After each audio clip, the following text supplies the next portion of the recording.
Today on Food, Nutrition, and Wellness, we'll be talking about sustainability, what it means, and why we need it. So stay tuned, we'll be right back.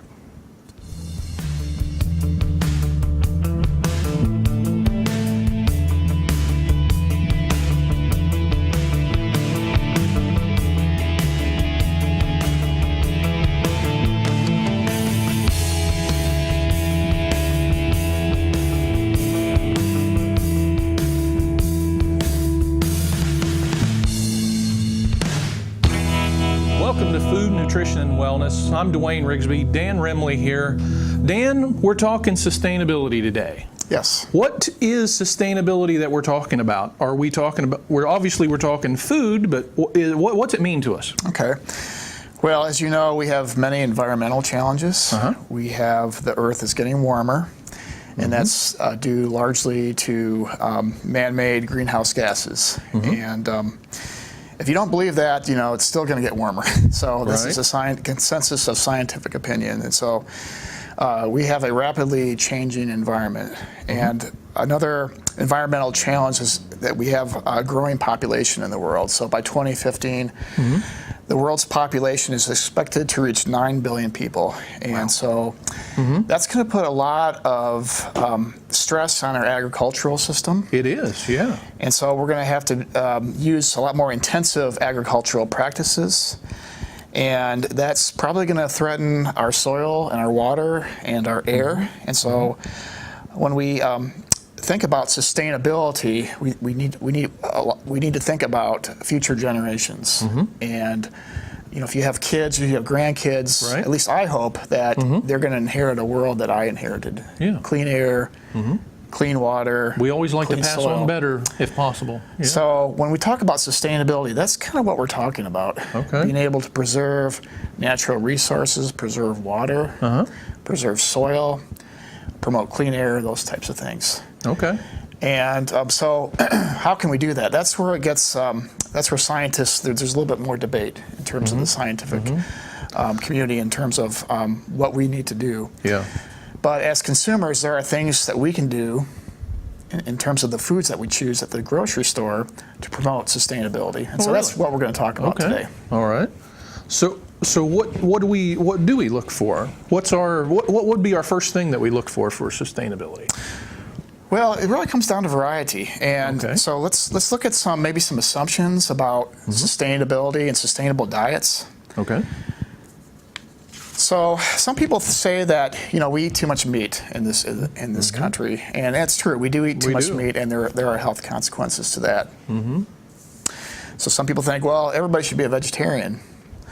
But if that were the case, we'd have a lot of unproductive farmland. And so kind of when we're thinking about sustainability, we need to think about sustainable agriculture. And there's this group called the Sustainable Research and Education group, and they've established these pillars of sustainability. And so they are providing profits over the long term for producers. So producers need to have a livelihood. Producers need to provide good stewardship to our nation's land, air, and water. So we're preserving those natural resources with our agriculture. And finally, quality of life, ranchers, and communities needs to be good too. So there needs to be a reason that people are farming. We need to grow food. And so when we think about these definitions, we need to think about you know, how does this definition of sustainability play into our decision making when it comes to foods.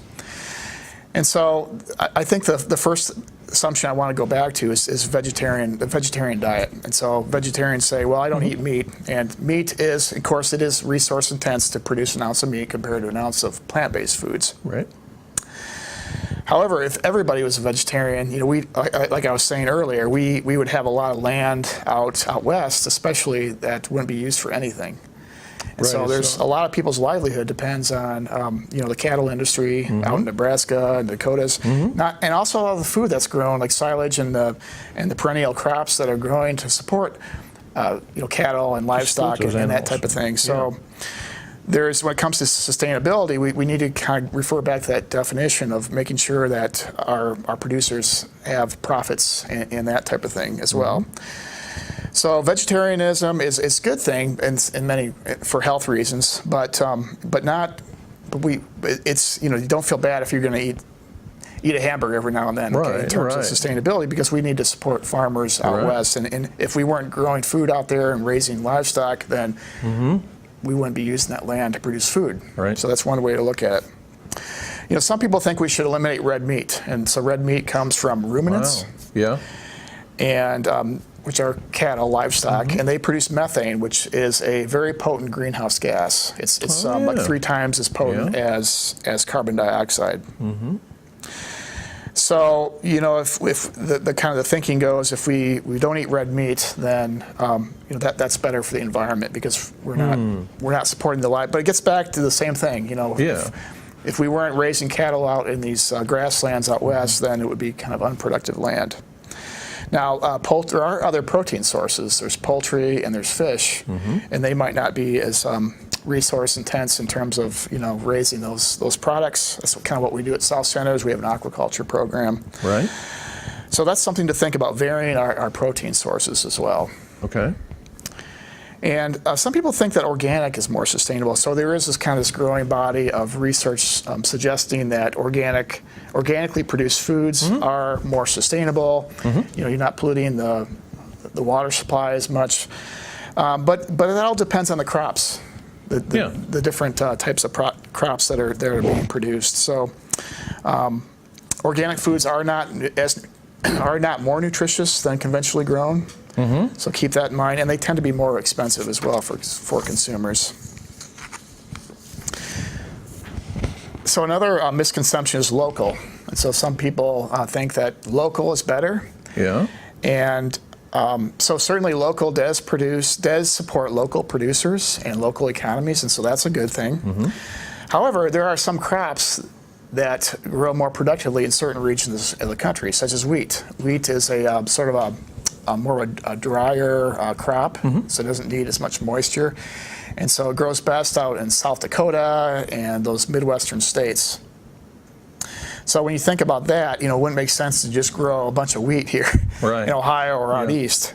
And so we got to think about that. And then also, when we think about local, we've got to remember that we need to think about the cost per unit when it comes to transportation costs too, because it does take resources to ship produce to our table that are grown out in California. So we need to think about that. However, when you think about these massive trains that bring tomatoes or lettuce from those western states over to our grocery stores, when you think about the cost per unit, it may not be as much as somebody who's driving a pickup truck with some crates of tomatoes as well.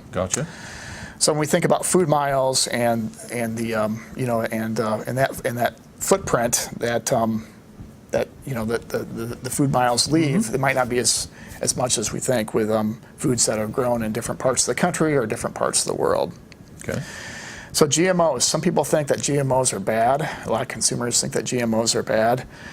But GMOs are ubiquitous in our food supply, meaning that they're all over. And we, like 68% of the foods that we eat have some sort of GMO ingredient or are derivative of GMOs. Like cheese, for example, is produced by a GMO enzyme, for example. And also, scientists are not as concerned about GMOs as consumers are. And GMO crops, for example, use less herbicides, pesticides, so those chemicals aren't getting into our watersheds and that type of thing. So, understand. So if everyone eats 5 fruits and vegetables a day, that's kind of the recommendation. Would our environment be better? Is that a more sustainable practice? Well, certainly that would help our health. That would prevent a lot of diseases. But could we keep up with that demand? If everybody ate 5 fruits and vegetables a day, would our producers be able to supply and meet that demand?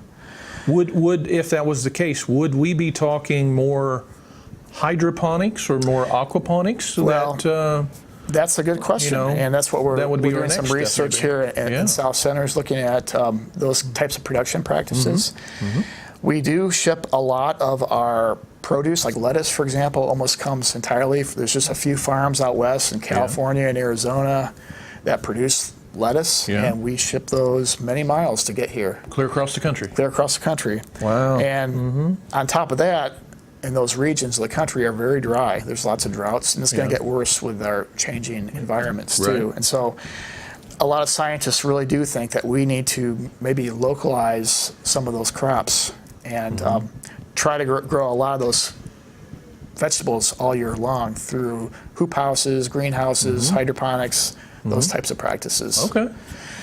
So I think we're going to see much more emphasis on that because, I mean, we have a lot more water here than we do out in California. Right. So yeah, we have lots more access. trying to use technology, ramping up those production practices.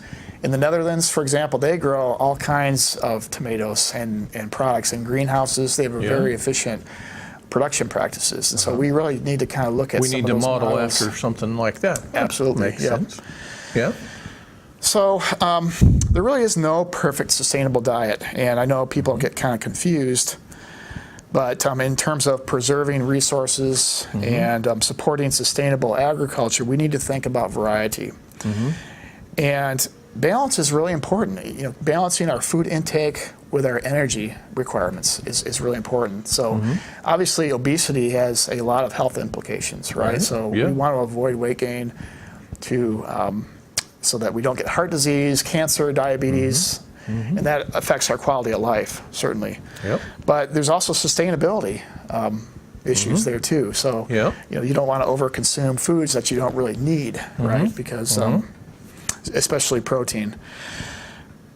6 ounces of protein per day is the recommendation, and that's like two decks of cards. So we don't need a lot of protein in our diet. So I like to think of a meal, dinner, or lunch having no more than 3 ounces of protein, a deck of cards. A deck of cards. Yep. And again, protein is very resource intense in terms of how it's produced. So it requires a lot of water and food and that type of thing. So energy. So we can cut back our protein consumption a little bit. Okay. And also we need to think about variety. So varying our protein between fish, poultry, beef, pork, even working in some vegetarian protein like beans, for example. Okay, beans, Trying a meatless meal. Okay, gotcha. Yeah, we don't think about that. Right. To try to do meatless as a protein. You know, that's... So beans have a great source of protein. Some countries eat insects. So, ooh, wow. Yeah, let's not go to that country. Okay. Not at all. No. So insects are a rich source of protein, and there are some advocates for eating more insects. I don't know if you've ever had chocolate-covered crickets or that type of thing. Whoa, no. Not crickets. So in terms of sustainability, it's I mean they require less energy in terms of how they're produced. Yeah. So you know we need to look at those types of things. Chicken requires less land, less resources than probably beef.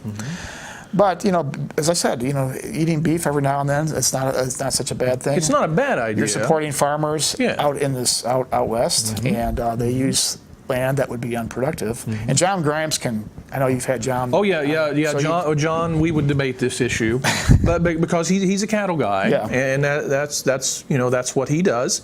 So how do we, as a community, as humans, how would we balance our diet? Say if a week, should we have beef one day and chicken one day? I think that's a good strategy. What would be a? Well, I think that just a ballpark. You know, to help with this, would it be you only have beef one day a week? I think everybody starts at different places. Yeah. And so if you're a meat eater, say, do you have a steak every meal? Or, well, no, not every meal. You have but protein. It might be some form of protein. Yeah. Oh, definitely. And there's very few meals that my protein's beans. Right. But so there is days that I just had some the other day. So that was our supper was beans. Right. So, but the next day it was followed by either probably a burger or last night it was tacos. So do you ever have a meatless meal once a week? No, I don't think so. So that could be one of your starting points there. Okay. And so if you eat a lot of red meat, maybe try to work in some chicken or some from fish. And that's what we got to try to work in is fish. 2015 dietary guidelines suggest about 8 ounces of fish per week. per week. Per week, yep. So for 2,000 calorie diet. So that's that's quite a bit that most of us in the Midwest actually consume. Yeah. But that would help too. Now, how much would that be a meal? Would you, if you just say we're having it at supper time? Okay, so is that's just a few ounces a time? Again, think of it this way: 3 ounces is about a deck of cards. Okay. So think of it that way. Yep. Okay. So if you eat a big fish, you might get your 8 ounces there. Right there for the whole week. For the whole week, yeah. Okay. So, but the idea is to try to vary your protein sources. Yep. In nutrition too, we often think of the plate. Another way to think about this is a quarter of the plate should be a protein source. So it's quarter of the plate, not a half a plate, a quarter of the plate. So that's good for the environment. That's good for your health too. Good though. Every now and then, my dad just celebrated his 80th birthday, and so we had a big dinner. You just have a big So every once in a while, you just got to splurge. So if you're at that point where you're half your plate is meat sources, maybe that could be another goal. Is to cut that back to a quarter of your plate. So it's good to set goals and try to have set goals that are reasonable for you or your family. It could be one meatless meal a week. It could be cutting back on your portion sizes a little bit. Everybody's a little bit different, but if you are concerned about the next generation and what they're going to inherit in terms of the environment, the water, the land, the air, these are things that you can have this discussion with your family. I think a lot of kids are becoming very familiar with this idea of sustainability. They're learning a lot more about it in schools. Yeah. And for my daughter, for example, she does not eat any red meat. So really, when she eats with us, we have poultry, or we have. She does not eat pork either. So she's. So she's either chicken or fish. Chicken or doesn't like fish. So no fish. So we're down to chicken or beans. Chicken or beans. That's or turkey. Poultry, turkey. She'll do turkey. So and these protein sources again, they require less land, less resources to produce. So I think there's that brings up another question, Dan. So if we're talking, changing that, is there a difference between chicken and turkey? Are they both about the same as far as nutritional value? They're very similar nutritionally. Yeah. And that's a good question. I don't quite know the answer to. I know that dark meat is different than red meat in terms of some of the nutrients and fats and things like that. Okay. So as long as they're similar, that makes sense. I just figured, obviously we're talking beef is not good for you. Yeah. So in the middle it must be chicken and turkey, and then the best thing is fish. For as far as meat goes, fish has a lot of omega-3 fatty acids, which are good for your heart too. Okay. And again, there's environmental issues with overfishing too in a lot of countries like Japan. Oh yeah, and they consume probably 3 times as much seafood and fish as we have, but they have some environmental challenges there in terms of fishing practices and that type of thing. So, but can you consume too much? Too much fish? Well, with the omega-3s and stuff, is there such thing? No, well, you can't overdose. Now there is some concern about mercury in fish. But I don't think that's a really dietary concern. Most people have problems over consuming too much of other things. Yeah. Cookies, chips, and candies, and those types of things. Yeah. So really, fish wouldn't raise your blood pressure like meat would. Right. Yeah. And so when we think about getting on the idea of junk food too, you think about the resources that are used to produce junk food, cookies, cakes, chips, and candies. I mean, there's a whole manufacturing process, and that takes research. Now that does create jobs too, so we've got to think about that. Well, again, you got to think. It does get pretty complex, but I think we could use less of those for health reasons. But there's also some environmental reasons that we might want to cut back on some of those foods as well. We have to figure out how to make that cookie a little more nutritious.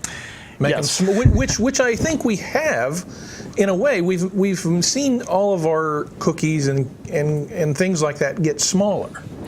Yeah, some of the packaging has gotten a little bit smaller. So I do think that consumers are growing more familiar, in terms of their understanding and their awareness about sustainability. And so marketing specialists and food companies are responding to that that interest. And so a lot of you might see a label saying we're pesticide free, or we don't use artificial ingredients. Now it's debatable whether those types of marketing practices are